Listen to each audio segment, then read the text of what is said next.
So you may or may not know by now, but I like to use my M1 iPad Pro as my main form of computer. I like the versatility, how I'm able to use it as a computer versus also a tablet and everything in between. So in this video, what I want to show off is my iPad Pro only desk setup. I try to keep everything as budget friendly as I could to give you some ideas for your current setup. Maybe you have one or two things from this setup that you want to bring over to your setup to complete it. And then also I wanted to keep it extra minimal because my iPad Pro is my productivity machine. I edit my videos, I edit my thumbnails, I do a lot of YouTube administrative work on it, and it's kind of my all-encompassing workhorse. So keeping it minimal, everything has a purpose. So without further ado, let's get into my iPad Pro only desk setup because you might find some accessories in here that you might like. Let's get into it. So let's get right into the video, and to start off, let's start off with the actual sit-stand desk that I'm using. This is the E7 Pro by a company called FlexiSpot. I've actually used their Odin desk before, which is a more premium set of desks, but I wanted to stay budget friendly to give you guys some ideas of what a nice quality sit-stand desk should go for. So if you just get the bare bones model, and then you can customize it with whatever tabletop you find after the fact, but the cheapest version with a tabletop, it comes with a chipboard tabletop. I believe it's $530, and it's extremely quality. It goes as low as 25 inches, as high as 50.6 inches. It's got all the different save modes. It's extremely quiet, and I just like it as a sit-stand desk option, especially one that gives you that nice price to performance ratio. Now, the version I have is with a solid wood countertop, as well as a little bit bigger. I believe mine is 58 by 28 inches in terms of height and depth because I wanted a little bit extra space, but a 48 by 24 inch chipboard one will get you more than enough, especially if you're in a smaller office space. It was extremely easy to put together. I by myself, it took me about 30 minutes. All the holes are pre-cut. Everything is laid out perfectly. The instructions are very easy to follow. And then what I also like about it is that it does bring a couple of nice things additionally that at no extra cost, like a cable management kind of board underneath. They're able to put everything there so it makes it look pretty for videos like this. And then also they bring kind of this magnetic cover that you get to use to hide the motors, which is something that a lot of these companies don't do. They let you kind of fend for yourself when it comes to hiding those motors underneath. But overall, it's great. It's extremely sturdy. It's quality. It supports up to 440 pounds, which should be more than enough for even maybe two full kind of Windows PCs on there that are extremely heavy. So overall, I love this desk, and I could not recommend it more for somebody looking to go with a more budget-friendly route and maybe somebody that has minimal space around them. And then to keep going, let's talk about my chair because I did recently upgrade that.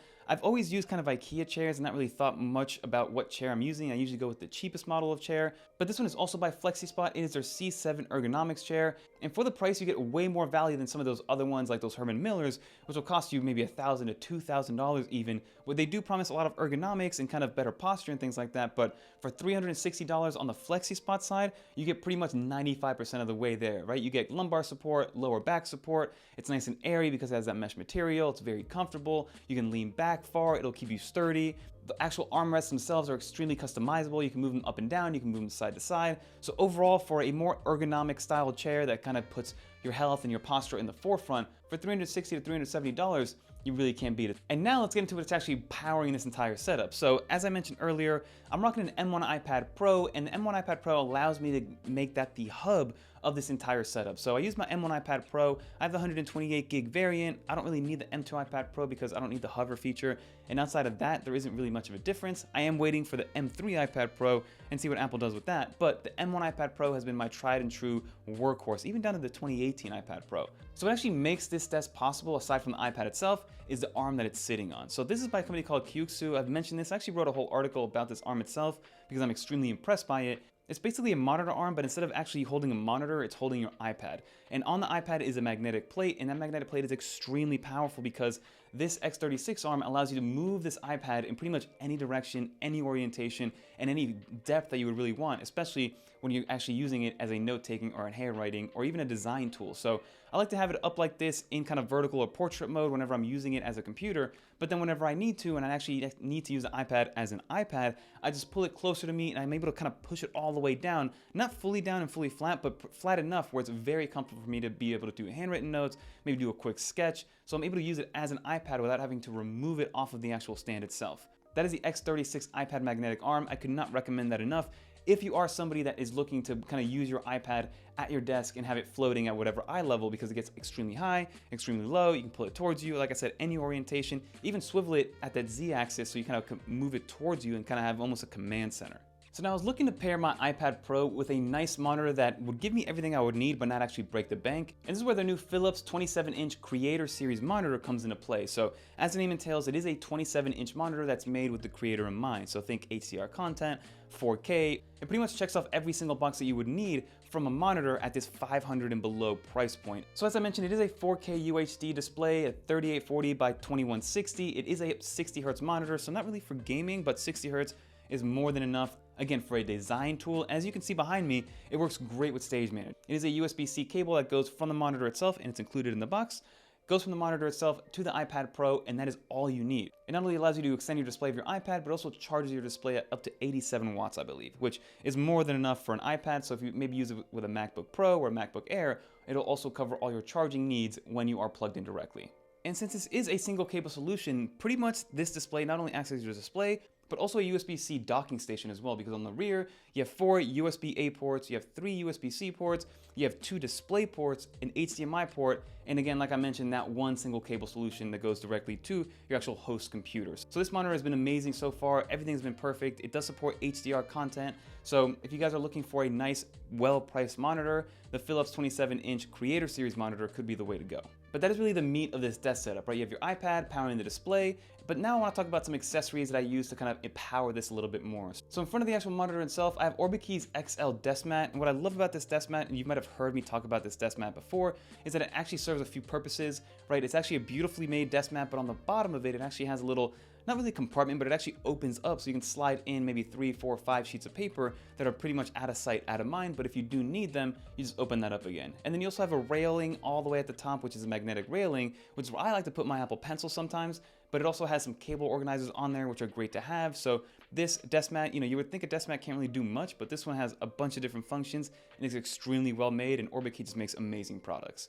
But then on top of that, I have my Satechi X1 Slim keyboard, connects up to 3 different devices. It's very slim, it's very form-fitting, it fits that Apple aesthetic. It's pretty much as close as you can get to the Apple Magic Keyboard that you can without actually buying it from Apple. And I've been loving Satechi's keyboards for a long time. And then you have my Anywhere S2 mouse from Logitech that I've had for years. It still charges via micro USB, but their new version charges via USB-C. You can connect this mouse up to 3 different devices as well. Very easy to use, and in my opinion, it is the cheapest quality mouse that's out there because it has a nice little heft to it. The scroll wheel clicks and gives you some nice feedback as well. So if you're looking for a nice quality mouse under $60, this Logitech Anywhere S2 could be the way to go. And then to round off this desk setup, I do have a couple other things. I have another cable organizer by a company called Smartish. I think it actually fits perfectly. It doesn't do anything more than just cable organize. So there's no hidden feature, there's no like power bank, there's nothing like that. It just serves one purpose. It's basically a heavy kind of magnetic paperweight, for lack of a better term. You wrap around these little kind of magnetic cable organizers, then you put those cable organizers on the cord itself, then you put it on the Smartish kind of paperweight, and then there it stays. So just makes the cords a little bit easier to reach for whenever I'm kind of moving about, because again, this iPad comes off my stand whenever I'm on the go. And then to the very left, I have a 3-in-1 charger by, again, a company called Kyushu, the same company that makes this iPad X36. This is the X55. And what I like about this is that it's a portable charger, but also a desk charger. It's a 3-in-1, so it charges your AirPods Pro, your Apple Watch, as well as it is MagSafe compatible for your iPhone. And another thing that makes this nice from a value standpoint is that it actually brings a case for you to carry it and kind of fold it up. It extends all the way out, it folds all the way down, it can prop up your iPhone, and it comes with a case like I mentioned earlier, but not only that, it brings the cable and it brings a 20-watt charger in the actual case itself. So for $60, you get all of that, because a lot of these companies now are excluding actual charging bricks, which some of these companies are selling something for $150 and not giving us a charging brick, which is insane in my book. But that pretty much does it, because whenever I'm done and I need to go on the move, then I use my Magic Keyboard, which is probably my most recommended accessory. Yes, it's the most expensive thing you can buy for the iPad, but I think you need the Magic Keyboard if you plan on using your iPad as more than just a tablet. But when I'm on the go, I just pop off the iPad, unplug it, throw it on my Magic Keyboard, and I'm on the road. So that will just about do it for my iPad Pro only desk setup. Now, these are just the accessories that I use. If you guys want maybe like a more workflow oriented video, let me know in the comment down below, because I'm noticing that there's a lot of new settings in this extended monitor and Stage Manager situation that Apple's kind of keeping under wraps, or maybe they're not just announcing it. It's a lot more user-friendly than it used to be. Before, it was a little bit broken. They kind of just threw it at you and wanted to make you figure out how to use it. But now it's a little bit more explanatory. It helps you out. There's things that just make a lot more sense.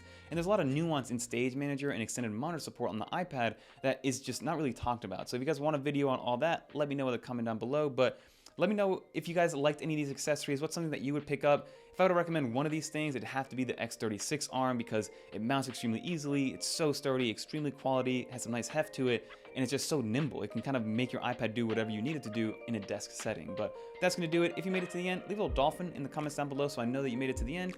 And if you guys want to watch some more iOS, macOS, or iPadOS videos, click on one of these right here. Until next time, I'm Fernando. I'm out of here. We will have a iPhone 15 Pro Max video coming out real soon for everybody, so stay tuned.